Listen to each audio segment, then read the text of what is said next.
प्रिय छात्रों, the target classes में आपका स्वागत है। आज हम लोग प्रश्नावली 1.1 जो है करेंगे और जितने भी सवाल हैं इसको बहुत ही अच्छे से हम लोग समझेंगे। अगर आप इस चैनल पर नए हैं तो इस चैनल को सब्सक्राइब करें और बेल आइकन को भी प्रेस कर लें ताकि मैं जो भी वीडियो बनाऊंगा उसका नोटिफिकेशन सबसे पहले आपको मिलेगा और आप इन वीडियो का देखकर जो है इसका लाभ उठा सकते हैं। ठीक है ना। तो आइए स्टार्ट करते हैं प्रश्नावली 1.1। तो प्रश्नावली 1.1 पढ़ने से पहले हम लोग यूक्लिड विभाजन प्रमेय का और यूक्लिड विभाजन एल्गोरिथम ये दोनों चीज़ों को अच्छे से समझ चुके हैं और साथ ही साथ इस पर जितने भी महत्वपूर्ण उदाहरण थे उसको भी हमने बहुत ही अच्छे से कर लिया है और उसी उदाहरण के आधार पर है ना यूक्लिड विभाजन एल्गोरिथम और यूक्लिड विभाजन प्रमेय का है ना, इन दोनों के आधार पर जो है इन दोनों संख्याओं का हमको क्या ज्ञात करना पड़ेगा, एचसीएफ। आप प्रश्न को एक बार देख लीजिए क्या लिखा हुआ है। निम्नलिखित संख्याओं का एचसीएफ ज्ञात करने के लिए यूक्लिड विभाजन एल्गोरिथम का प्रयोग कीजिए। तो यूक्लिड विभाजन एल्गोरिथम का प्रयोग जो है इन दोनों संख्याओं का और इन दोनों संख्याओं का एचसीएफ ज्ञात करने के लिए किया जाएगा। तो आइए स्टार्ट करते हैं। सबसे पहला प्रश्न यहाँ पर दिया है 135 और 255। ठीक है, 135 और 255 का हमें क्या ज्ञात करना है, एचसीएफ ज्ञात करना है। वो भी किस आधार पर ज्ञात करना है, यूक्लिड विभाजन एल्गोरिथम के आधार पर ज्ञात करना है। ठीक है, तो आइए स्टार्ट करते हैं। आप देख लीजिए इसमें सबसे पहले 135 और 225, इसमें बड़ा कौन है, 225 बड़ा है और 135 क्या है, छोटा है। तो हम इसको ऐसे लिख लेते हैं 225 बड़ा है किससे, 135 से। ठीक है, तो यूक्लिड विभाजन एल्गोरिथम जो होता है ना, विभिन्न स्टेप में ये विभिन्न चरणों की एक श्रेणी होती है। ठीक है ना। तो सबसे पहले हम क्या करेंगे, यहाँ पर जो है हम भाग विधि से सबसे पहले एचसीएफ ज्ञात कर लेंगे और साथ ही साथ उसके बाद से यूक्लिड विभाजन एल्गोरिथम का यूज करके हम उसको विभिन्न पैटर्न में लिखेंगे। ठीक है, तो आप देखिए जो संख्या बड़ी है ना, जो संख्या बड़ी है उसको यहाँ लिखना है अंदर, और जो संख्या छोटी है उससे भाग करना है। ऐसे बड़ी संख्या कहाँ लिखना है, अंदर लिखना है, और छोटी संख्या से भाग देना है। ठीक है ना। तो आप देख लीजिए कि यहाँ पर 135 से 225 में क्या करना है, भाग देना है। तो कितने बार भाग जा सकता है, अगर 2 बार करेंगे तो ये 270 हो जाएगा, जो 225 से क्या होगा, अधिक हो जाएगा, इसलिए हम एक ही बार भाग देंगे। तो यहाँ पर हम 135 लिख देते हैं। इसके बाद क्या करते हैं, इसके बाद घटाते हैं। ठीक है ना, 5 में से 5 को घटा देते हैं, 0 हो गया, और 2 में से 3 नहीं घटेगा तो यहाँ से हासिल जाएगा, तो 12 में से 3 घटा, यहाँ क्या हो जाता है, 9 हो जाता है, और यहाँ 1 बच गया, 1 में से 1 नहीं घटेगा ना, 1 में से अगर 1 घटता है तो क्या मिलेगा, 0। ठीक है ना, 1 में से 1 घटता है तो क्या मिलेगा, 0 मिलेगा। ठीक है, तो अब यहाँ पर मिल गया 90। ठीक है, तो अब ये जो है ना, ये यहाँ से ये जो अंदर होता है इसको भाज्य कहते हैं। ये भाजक है, ये भागफल, और ये क्या है, शेषफल है। एक बार और देखिए, ये क्या है, भाज्य, ये क्या है, भाजक, ये क्या है, भागफल, और ये क्या है, शेषफल। तो पहला जो स्टेप यहाँ से मिलेगा, भाज्य बराबर क्या होता है, भाज्य बराबर होता है भाजक गुणे भागफल, और प्लस क्या होता है, शेषफल। ठीक है ना, भाज्य बराबर भाजक गुणे भागफल प्लस शेषफल। तो भाज्य कितना है, 225 है, तो यहाँ लिख देते हैं 225 बराबर 135 का किस में गुणा करेंगे, 1 में, तो 135 गुणे 1 और प्लस क्या हो गया, शेषफल। तो शेषफल आपका क्या है, 90 है। तो यहाँ जो शेषफल है वो 0 नहीं है, चूँकि 90 जो है 0 के बराबर नहीं है। फिर अगला स्टेप करते हैं। अब ये जो शेषफल है इसको बनाना है भाजक, और जिससे भाग दिए थे वह हो गया अंदर भाज्य 135। अब 90 का 135 में कितने बार भाग जा सकता है? एक बार। तो यहाँ फिर हम क्या लिख देते हैं? 90 लिख देते हैं। फिर घटाते हैं, 5 में से 0 घट गया तो 5 ही मिलेगा, और यहाँ से 13 में से 9 घटेगा तो 4 मिलेगा। ठीक है, तो 90 यहाँ क्या है? भाजक है, और 135 क्या है? भाज्य है। ये क्या है? भागफल है, और ये क्या है? शेषफल है। तो फिर से यहाँ से एक स्टेप लिखते हैं। जो भाज्य है, भाज्य बराबर भाजक गुणे भागफल प्लस शेषफल। तो फिर लिखते हैं 135 बराबर 90 गुणे 1 प्लस 45। 90 गुणे 1 प्लस 45। 90 गुणे 1 प्लस क्या हो गया? 45 हो गया। ठीक है, तो यहाँ जो है फिर से शेषफल 0 नहीं है, तो 45 जो है 0 के बराबर नहीं है। ठीक है, फिर अगला स्टेप करते हैं। तो ये जो शेषफल है ना, अब ये क्या बनेगा? ये भाजक बनेगा, जिससे भाग दिए थे वो आपका भाज्य बन जाएगा। ये अंदर चला आएगा ऐसे, ये 90 चला जाएगा अंदर। ठीक है, तो 45 का 90 में कितने बार भाग जा सकता है? 2 बार। ठीक है, 45 दूना कितना होता है? 90 होता है। तो फिर घटा देते हैं, तो यहाँ पर शेषफल क्या मिल गया? 0 मिल गया। तो यहाँ से फिर से स्टेप लिखते हैं। ये आपका भाज्य है, भाज्य बराबर क्या होगा? भाजक गुणे भागफल प्लस शेषफल। यहाँ लिख देंगे 90 बराबर 45 गुणे 2 प्लस 0। ठीक है ना, 90 बराबर 45 गुणे 2 बराबर क्या हो जाता है? 0। तो इस तरह से हम देख सकते हैं कि यहाँ शेषफल क्या हो गया? 0 हो गया। और जब शेषफल 0 हो गया तो यहाँ पर एचसीएफ क्या होगा? एचसीएफ जो है 45 होगा, क्योंकि 45 से पूरा पूरा क्या हो गया? कट गया है। तो ये आपका भाजक है, और यहाँ भाजक क्या है? 45 है। तो यहाँ पर लिख देंगे HCF बराबर 45। ठीक है ना, तो ये आपका जो है पहला प्रश्न हल हो गया। ठीक है ना, तो आइए अब स्टार्ट करते हैं दूसरा प्रश्न। अब दूसरा प्रश्न जो है यहाँ पर है 196 और 38,220 है। इसमें कौन छोटा कौन बड़ा? ये बड़ा है, ये छोटा है। तो इसको लिख सकते हैं 38220, बड़ा है 196। ये बड़ा है, ये छोटा है, तो बड़ा वाला इधर रहेगा, छोटा वाला इधर रहेगा। फिर वही भाग की क्रिया करते हैं।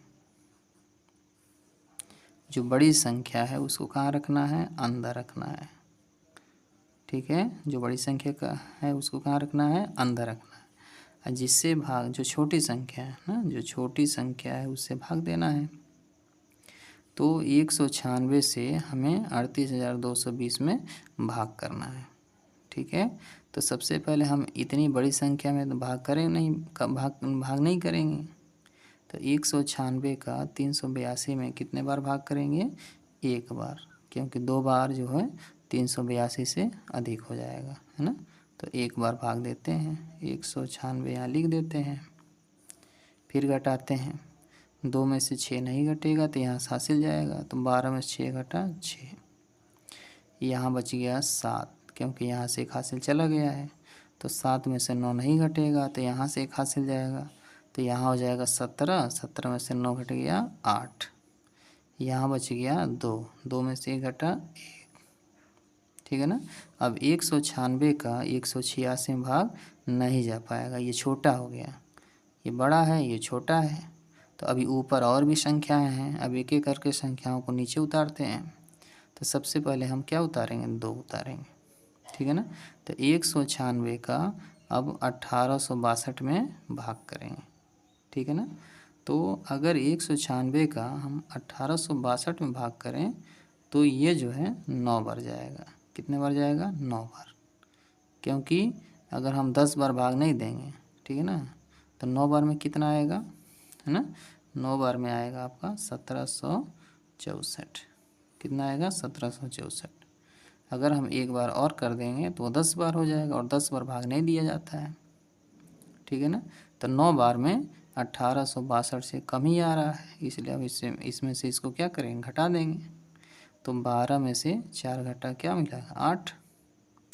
यहाँ 5 मिल गया, 5 में 6 नहीं घटेगा, तो 15 में से 6 घटा, है ना, 9 बचेगा।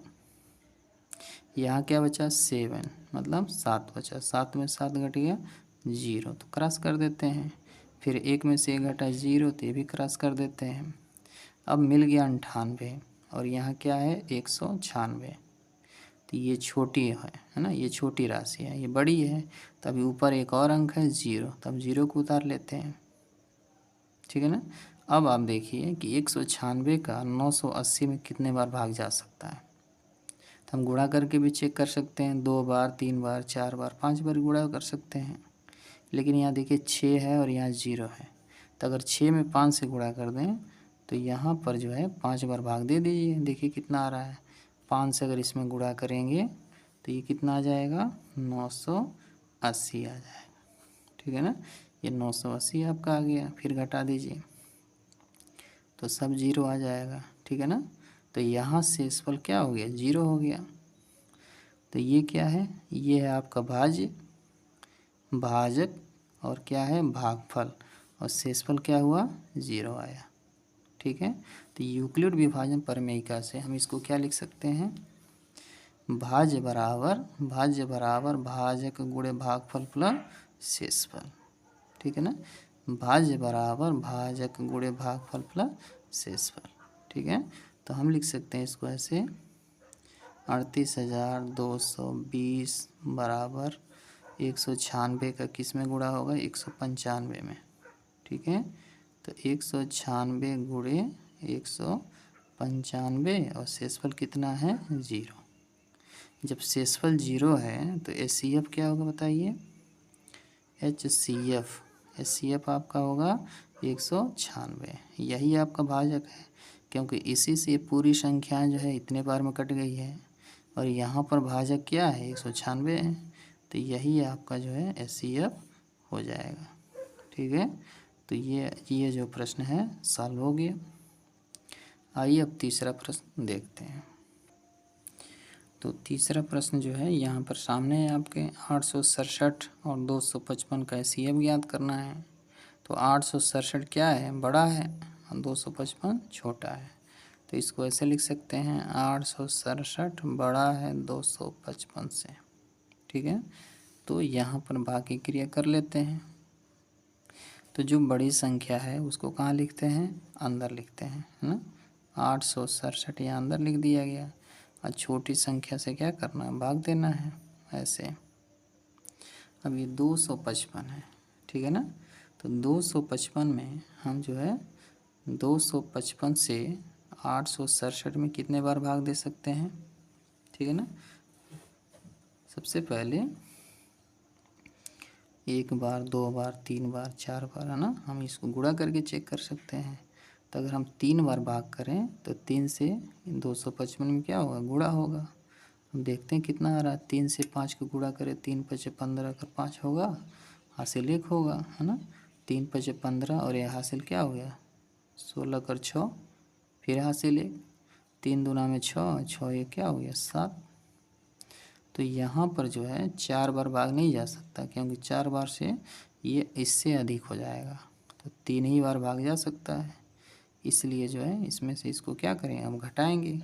7 में से 5 घट गया 2, 6 में से 6 घट गया 0, और 8 में से 7 घटा 1।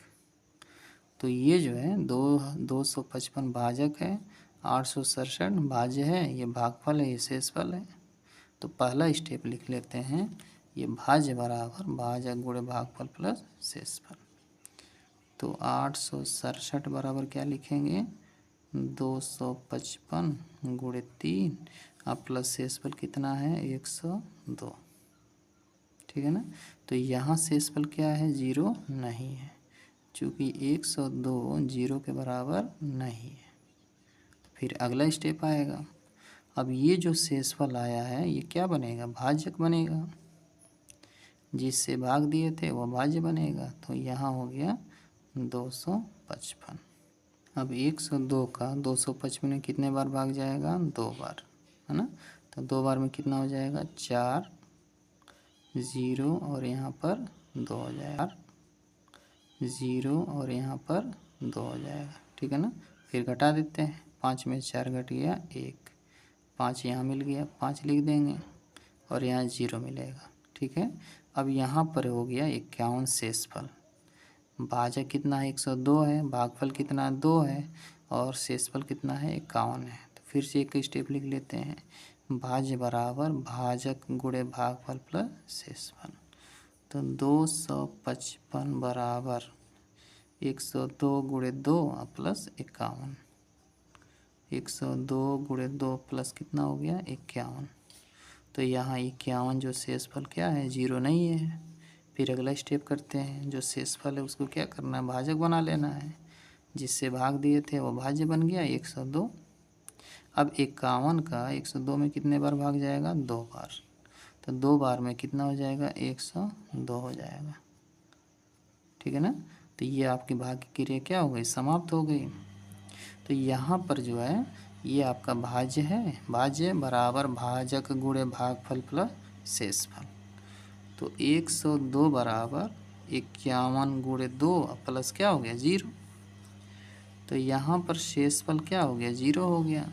और जैसे ही शेषफल 0 होगा तो भाग की क्रिया खत्म हो जाएगी और वहीं पर HCF आपका निकल जाएगा। तो HCF क्या हो जाएगा? 51, क्योंकि यही भाजक है और यहाँ पर जो भाजक है वह भी 51 है। तो 51 जो है इसका HCF हो जाएगा, ठीक है।